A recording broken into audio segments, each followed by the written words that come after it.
going on YouTube. So let me turn the music down.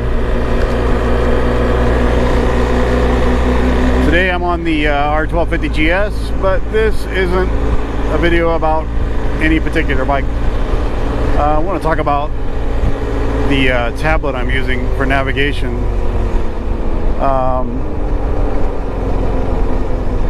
I have a Garmin Zumo XT, which I like. It's kind of clunky to use though, and you guys that have to do the whole Garmin software thing and your route planning online and then transfer, you know what I'm talking about. Thought I would give a tablet. This is a ruggedized tablet with a GPS receiver.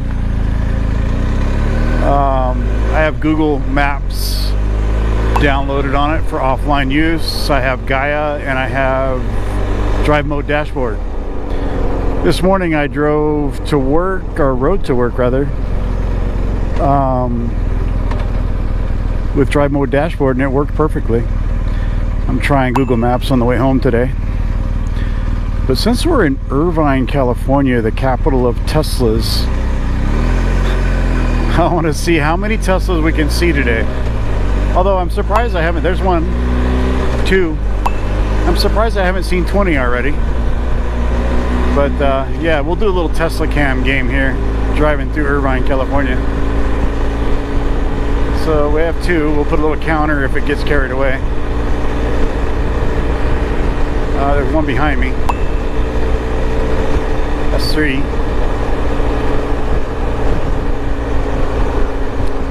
But yeah, anyway, I switched over to this tablet for navigation, and I can move it from bike to bike. Obviously on the BMW here, it's not controlled with the little whizzy wheel or any of that stuff. There's another Tesla 4. But I mean, I didn't use that on the Garmin anyway, so no big loss. Right now,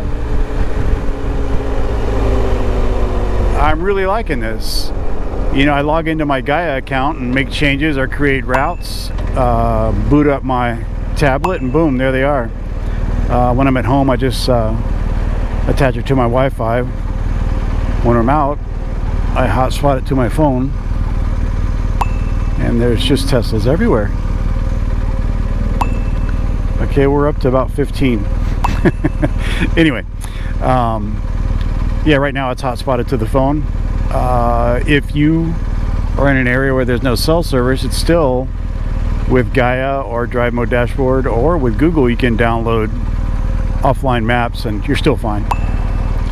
But I've just found the route planning, especially in GAIA, way easier to do on the PC versus anything Garmin offers. And as far as point-to-point navigation, they all three, you can type it, search for a location in the built-in map, find it, and it'll plan a route for you, whether it's off-road, avoid this, avoid that. It has all the same features that a Garmin would have, plus more.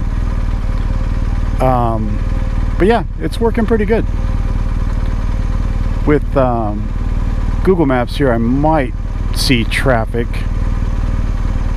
and supposedly there's some bad traffic up ahead, so I guess we'll see it if it's an actually accurate report, something like that.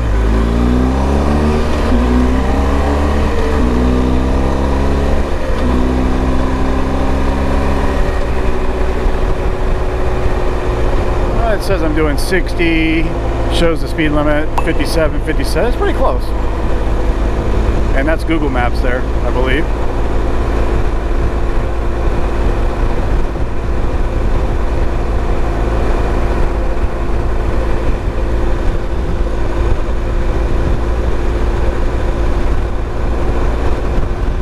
Disappointed. I'm not seeing as many Teslas as normal, although it is every third or fourth car.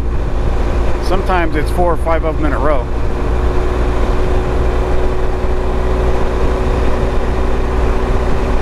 Needless to say, the EV thing has really caught on here in Irvine, California, which is kind of crazy considering how expensive electricity is here, and I doubt many of these people have solar. Even with the high cost of electricity though, it's still cheaper than gasoline, not including the expense of the car, of course. Although a Model Y or a Model 3 isn't really any more than a Camry or an Altima or a whatever anymore. They're in the high 30s.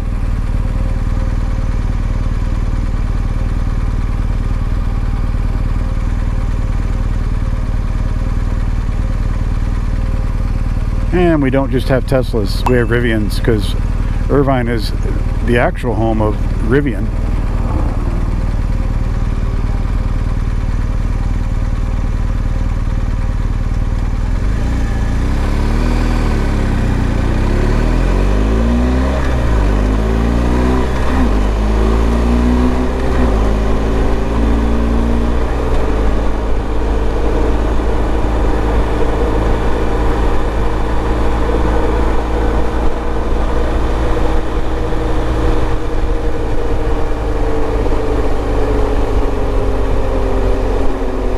Tesla counter's got to be going crazy. This will be fun editing.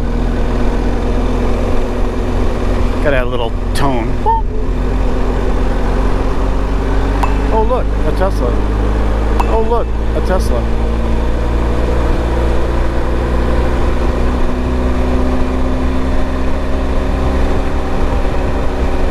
And ID4, not just Teslas. Like I said, with that Rivian, we've got all kinds of EVs here. M8. Ooh. Real car. Even though I own a Tesla, I still love ICE cars. Sorry. Sorry, EV guys. ICE cars rule.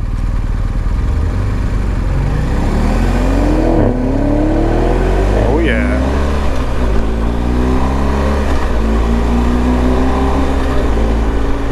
He got the burble going.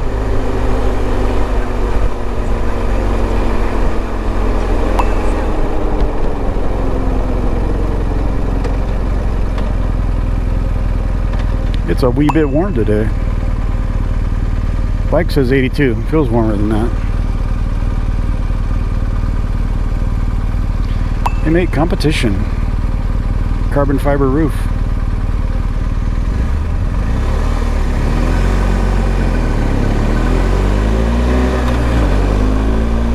Porsche. We have all the cool stuff. All the things. All the cool four-wheeled things.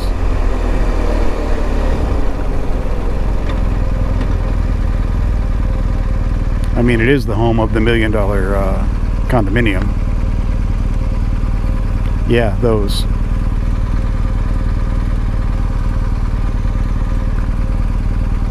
Wow, look, a Tesla.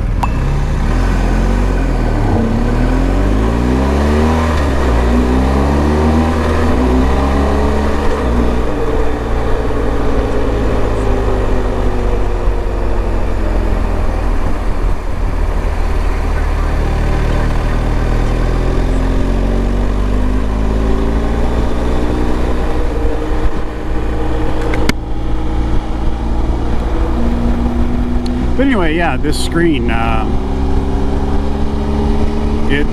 obviously looks huge, probably more so in this video. It's a good 6 or 7 inches closer to me than the TFT dash on the BMW. I don't know that that's the final mounting option there. More than likely I'll move it.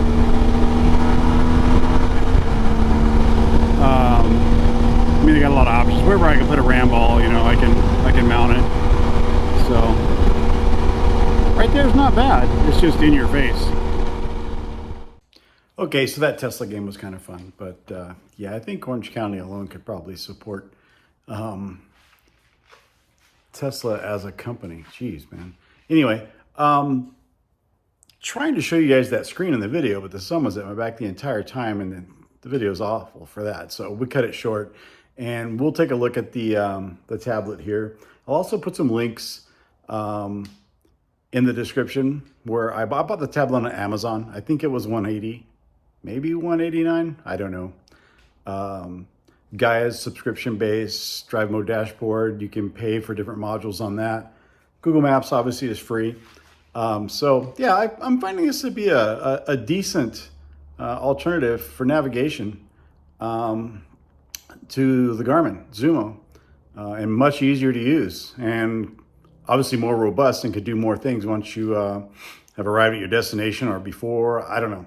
Anyway, take a look, see what you think, and it could be a cheap way to get into a navigation system. Let's take a look at how I have it mounted on the BMW, and I can show you the screen in the garage here. The lighting outside is fine, so don't take the output of the video the wrong way. You can completely see the video. I think I had the brightness set at 70% or so. It could have gone brighter, but I didn't need it. It's just the camera couldn't pick it up because the sun was, right back there. So yeah, that didn't work out. So yeah, let's look at this, the mounting and the actual tablet with the various software running. Okay, here we are on the BMW. I just have a ram ball here. This is a medium or short, maybe this is a medium arm. And this is a ram product here, this mount that squishes, clamps this way and holds the tablet. I put Velcro on the back side of the tablet and on the mount itself to add security. I don't think it's gonna fall off. I have the USB uncovered here to show you where the USB input, it's a USB-C. So if you think you need power, you can plug in there and run it to whatever USB power source you have, whether that's a battery or on your bike. Let's climb on the bike here, see if I don't fall down though. Okay, made it on the bike, didn't fall, didn't break my hip, good to go. I have my travel applications in this group here. Let's start off with GAIA.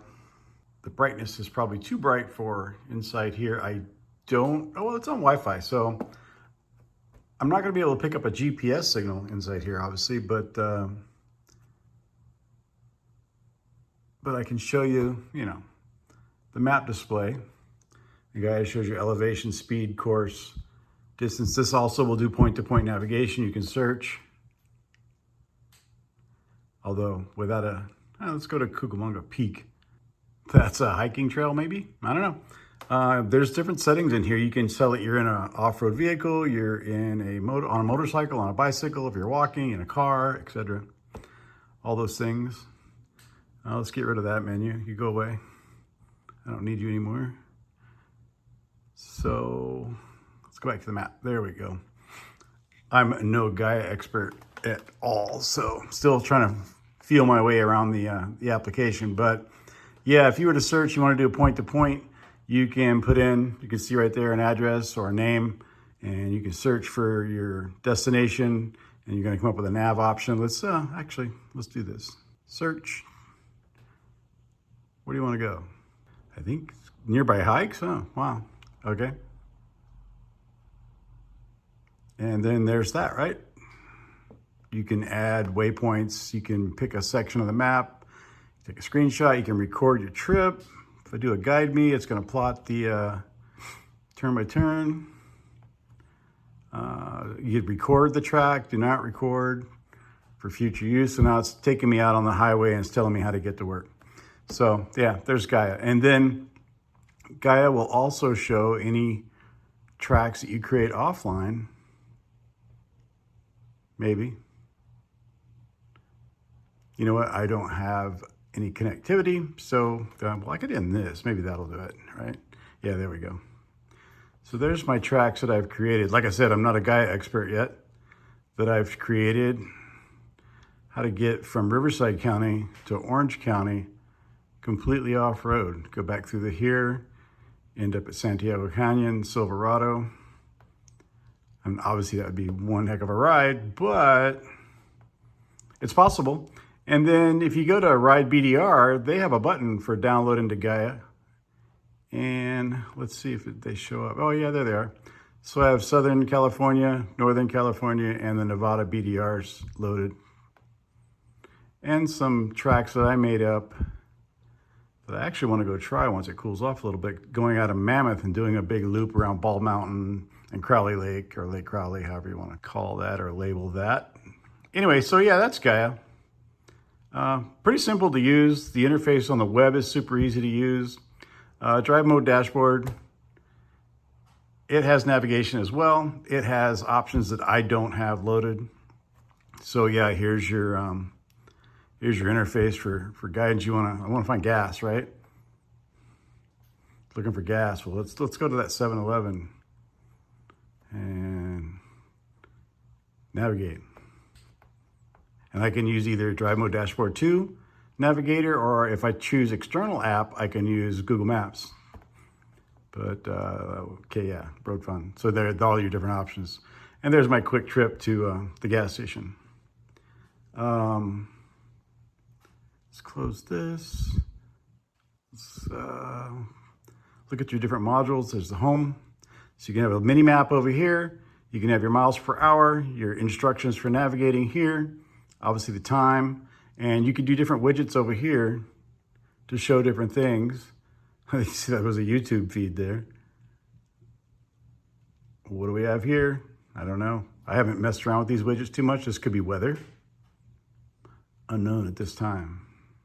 And you can change the widget on this side too. And look at that, there are your different apps. It's just kind of cool. It's kind of the home screen's a place to keep all your stuff and still be able to see where you're going and how to get there. Notice there's an RPM output there. If you pay for the ODB 2 plugin, which would, on this bike, I could just plug in a Bluetooth ODB sensor into the output for diagnostics, and then it'll connect to the app through Bluetooth. And then boom, you get RPM, you get coolant, you get all the cool stuff that the ODB2 outputs will share with Drive Mode Dashboard. Will show up on this screen. I haven't bought that because I bought this bike to run on the DRZ off-road more than anything, or bought this, a tablet to run on the DRZ. But I will be using it on the GS now that I've tried it. I like it better than the Garmin. So I may buy this plugin, I don't know. Here's the location where you can change all your widgets and apps, or add apps, your settings, and then you can power it off there. That's basically just leaving. You're not really powering anything off. There's Exxon Off-Road. I haven't used this guy yet. I know nothing about it. It's another popular one, but again, with a tablet, you're allowed to load whatever app you want to try and go for it from there. And so this Google Maps would be just like any other on your PC, laptop, phone, whatever. And of course, you can go in and download offline maps so that when you don't have a cell signal, you can still navigate. This doesn't have cellular. It does have a GPS receiver though. So I do a hotspot to the phone for cellular connectivity or data. And I went through an area yesterday, or was it yesterday? No, it was Friday. With no cell service, and it was just fine. I continued to navigate. It showed traffic. I didn't show you on the video because the video was horrible, like I said earlier with the sunshine, but yeah. So anyway, this is what I'm going to be using for navigation, I think, from now on. And just wanted to show you guys. I have Disney Plus and Amazon Prime and Netflix over here for, hey, gotta have something to watch when you're waiting for your friends to catch up, right? Okay. Yeah, so anyway, that's it. Just wanted to share with you guys. I noticed a lot of people on various groups and forums or what have you are always looking for some sort of navigation device. And if you wanted something a little bit bigger than your phone, but acts very similar to your phone, that might work for you. I needed something bigger, than my phone because, old and eyes are not what they used to be. So, and tired of using bifocals when you're driving going, I can't see it. Yep, nope, oh, there it is. Anyway, yeah, I've missed how many turnoffs doing that. So hopefully this was helpful. And if it is, thumbs up and subscribe if you can. And I'll see you guys out there.